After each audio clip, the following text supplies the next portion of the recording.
শালা ছেলেটা একটু খুঁজে পাওয়া যায় না। শালা কোথায় থাকে থাকি জানি, একটা কাজে বলবো কোনো শান্তি নেই, তার খুঁজেই পাওয়া যায় না, কোথায় যাই থাকি জানি।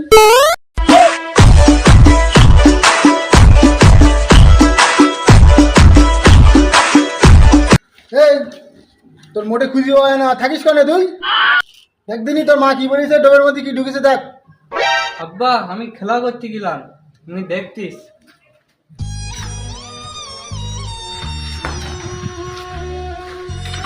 কই আব্বা ডবের মধ্যে কি আব্বা? এই দেখ না ওর মধ্যে কি ঢুকিছে, তোর মা বলিছে। ওই আব্বা এ তো কিছু পাচ্ছি না, এর ভেতর তো কিছু নেই তো আব্বা। रुको जरा सबर নেই करो। নেই কিছু নেই আব্বা, কিছু নেই। তাহলে ওর ভেতরে কিছু নেই? ও দেখো কোনে গেলে, তুমি বললে না সাপ ঢুকিছে ওর মধ্যে, ছেলে তো খুঁজতেছে কিছুই তো পাচ্ছে না।